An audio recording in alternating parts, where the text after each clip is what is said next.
Alors Jérémy, est-ce que vous avez déjà dû, dans un cas critique, vraiment très critique, censurer purement et simplement quelqu'un que vous connaissez? Un ami, un collègue C'est une bonne question. Oui, ça arrive au moins une fois, je m'en souviens encore. C'était sur le mariage pour tous. Ouais. Avec un ami, j'étais sur Facebook, je vois une réaction publiée sur la page Facebook d'une grande radio nationale.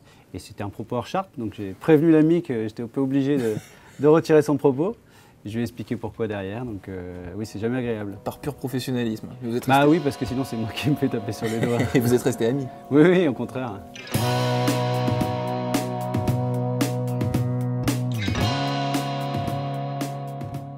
Bonjour à tous et bienvenue dans le Talk Décideur. Aujourd'hui, j'accueille Jérémy Mani, qui est CEO de Netinno. Et dont le boulot, c'est de faire de la veille sur le web, de regarder ce qui s'y raconte. Et pas n'importe quelle veille, justement. Les commentaires, les milliers de commentaires qui sont postés chaque jour. Et que parfois, il faut modérer d'urgence, comme celui de votre ami que vous avez cité. Alors, résumez-nous justement quelques mots ce que fait exactement Netinno aujourd'hui. Alors, on est principalement dans la modération, même si on a d'autres métiers. Et la modération, ça consiste La base de votre métier, c'est la modération. On va dire que c'est le cœur historique de notre activité. C'est celle sur laquelle l'activité sur laquelle on est plus reconnu. Oui. Et la modération, ça consiste à relire ou visionner ce que les internautes écrivent, publient, notamment sous des articles ou sur les pages Facebook des grands médias, des grandes marques. Pour le cas échéant, dépublier, retirer tous les propos qui sont, qu'on va qualifier de hors-charte, donc racistes, agressifs, diffamatoires, tout ce qu'une grande marque ou un grand média n'a pas envie de voir sur son espace de dialogue. Alors justement, vos clients, vous avez dit les grands médias, vous avez qui pour citer quelques noms d'entreprises par exemple? Alors, on travaille avec à peu près tous les grands médias français, on va dire, je ne vais pas en citer 2-3 pour vexer personne, mais c'est à peu près tout le monde. Et sur les grandes marques, c'est tous les secteurs aussi confondus, dans la grande distribution, dans le luxe, dans l'automobile, dans la téléphonie, les grandes marques qu'on connaît tous. Donc les grandes marques où il y a par définition beaucoup de commentaires. Voilà, parce qu'elles créent une page Facebook, un compte Instagram, elles ont 1 million, 2 millions, 3 millions de fans, de followers. Et donc ces marques publient des choses pratiquement tous les jours, deviennent de facto un mini-média, centré sur leurs activités certes, mais un mini-média, avec des internautes qui réagissent, et qui parfois complimentent et qui parfois critiquent. Donc les critiques sont tout à fait autorisées, sauf quand elles débordent, quand elles deviennent agressives, vulgaires et qu'elles sont non argumentées. Il y a une charte bien spécifique. Pour chaque client. Pour censurer. Et donc cette charte, qui est-ce qui l'a définie? Alors, on l'a coécrit avec chaque client a sa propre sensibilité. Par exemple, c'est une chose de dire pas de vulgarité, mais il faut encore définir qu'est-ce qu'un propos vulgaire. Voilà. On peut tous avoir une sensibilité un peu différente par rapport à ça. J'imagine qu'il y a certains de vos clients qui ont envie de vous dire de bannir dès qu'il y a le moindre mot de travers. Voilà, à la limite, ça c'est plus simple. Dans ces cas-là, vous leur dites quoi? Vous leur dites non, il faut laisser la critique, il faut laisser la place à la critique. C'est une question, les critiques sont toujours acceptées. après, c'est une question de forme plus que de fond. Alors, je ne sais pas si je peux me permettre, mais je me lance. Si je dis « Oh putain, t'as pas eu de cul aujourd'hui », est-ce que c'est vulgaire ça? Voilà, sur certains clients, oui, parce que par exemple, on est dans l'univers du luxe où c'est très chiadé, donc on va dire que les gens préfèrent, la marque préfère utiliser d'autres termes pour dire exactement la même chose. Sur d'autres, quand on est sur des médias jeunes, on va dire que si on enlève ça, il ne reste plus grand-chose. Donc il y a parfois des mots typiques qui sont bannis par certains clients. C'est plus rare qu'on vise un mot-clé, mais oui, il y a certains mots qui de toute façon, dans 99,5% des cas, ne passeront jamais, donc autant les enlever.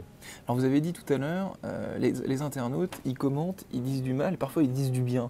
Quand on dit du bien, ça se passe comment? Comment est-ce que vous... Oui, c'est un peu de la modération positive, mais il faut imaginer qu'il y a un côté égotique un peu à écrire à une marque ou un média, et quand cette marque ou ce média répond directement à l'internaute, le félicite, ou tout simplement met un petit like sur son commentaire, les gens apprécient, ça leur donne envie de continuer à écrire, à commenter, à rester investir dans la communauté. C'est de la modération bienveillante. Oui, on va dire. En tout cas, ça montre qu'on a lu le propos et qu'on n'a pas juste laissé les gens s'exprimer sans regarder ce qu'ils disent. Alors la modération, comment est-ce que ça a évolué depuis que vous pratiquez ce métier? Depuis combien de... Depuis personnellement 2010, mais la société existait encore un petit peu avant. Donc depuis 2010, qu'est-ce que vous constatez dans la modération? Il y a plus de contenu à bannir? Les gens sont plus responsables, plus raisonnables? Non, on va dire que c'est très différent. C'est-à-dire qu'au tout début, on était dans le début du participatif, le début des réseaux sociaux, en tout cas un grand public, pareil sur les médias.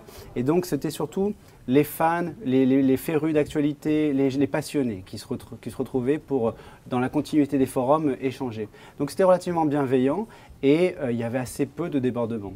Progressivement, ça s'est démocratisé. Pourquoi ça s'est démocratisé? Pourquoi les débordements? On est passé d'1 million de gens sur Facebook à 30 millions en France et qu'on a touché le grand public avec des gens qui ne vont plus forcément tous les jours dessus mais qui postent une fois tous les 3 mois et qui n'ont plus ce sentiment d'appartenance à une communauté. Alors certes, ils sont sur la page, mais ils peuvent lâcher une insulte et puis après vaquer à d'autres occupations sans se soucier des conséquences et du bazar que ça aura mis au sein de la page. Ah ouais. Dans le cas d'un bad buzz justement d'une marque qui parfois, je sais pas moi, je me rappelle il y a quelques années, un client de Carrefour avait trouvé un clou dans une baguette par exemple. Comment est-ce qu'on gère? Vous faites de la com de crise en fait un peu. Vous conseillez aussi? Alors, on ne va pas forcément aller jusque dans le conseil, il y a des agences qui font ça très très bien. Nous on est très opérationnel, main dans le cambouis, on est plutôt là pour appliquer les consignes du client. Donc s'il y a une com de crise, c'est-à-dire qu'il y a beaucoup de gens qui vont s'exprimer sur ce sujet et qui vont se plaindre, on va récupérer des éléments de langage, c'est pas un terme vulgaire, de la marque pour expliquer, oui, un clou ça peut arriver parce que un processus artisanal, peu importe quelle que soit la raison, je ne travaille pas pour Carrefour, donc je n'ai pas eu à répondre à ce cas particulier, mais expliquer en toute transparence à chaque internaute qui pose la question qu'est-ce qui a pu se passer et qu'est-ce qui va être fait pour que ça ne se reproduise plus. Alors comme ça a beaucoup de commentaires, il faut beaucoup de réponses et là on prête main forte pour répondre directement. Ouais, donc on répond, là encore une fois, il faut être le plus transparent possible, répondre à recommandé. Tout le monde. C'est recommandé idéalement à tout le monde et recommander de répondre le plus rapidement possible pour pas qu'il y ait une zone de flou et on laisse les fantasmes s'exprimer. Et quand il y a des insultes, parfois des propos qui peuvent être violents, l'idée, quand on est de l'autre côté, quand on est de votre côté de l'écran, c'est de garder son calme. J'imagine le premier truc, c'est de pas, parce que ça s'est déjà vu, ça pareil, des community managers qui font de la relation client et qui aussi parfois. Normalement non, c'est pas censé arriver. Voilà. Les nerfs un peu. Oui, il faut surtout pas être impulsif. Il faut surtout pas être impulsif. Après, il faut prendre un peu de recul. On est là pour que les gens dialoguent, mais c'est sûr qu'il y a quelques règles. Donc l'insulte gratuite, non argumentée, elle passera pas. Après, on peut accepter un certain niveau d'insulte si les gens sont légitimes dans leur insulte. Si c'est la personne qui a les clous, par exemple, on peut comprendre qu'elle soit énervée et qu'on ne la passe pas sous silence.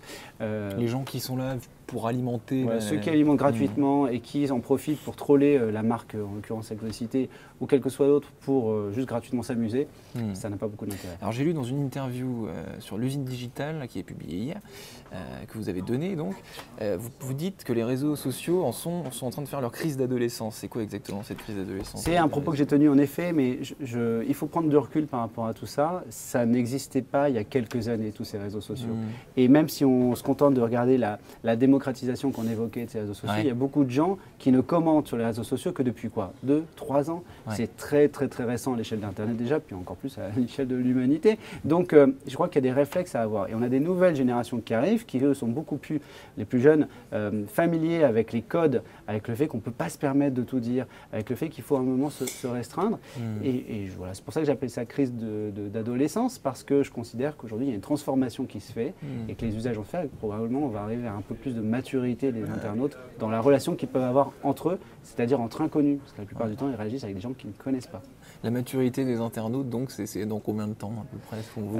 Je ne sais pas, j'espère rapidement. Ce que vous espérez, plutôt. Mais non, c'est probablement quelques années encore. Mais on voit quand même que il y a une prise de conscience en tout cas sur le fait que cette haine qu'on peut voir, qui ne représente que 5, 10, 15% des contenus, ce qui peut paraître beaucoup, mais quand même minoritaire, elle ne peut pas durer. Donc les pouvoirs publics s'en emparent, les gens, les articles, les médias s'en emparent.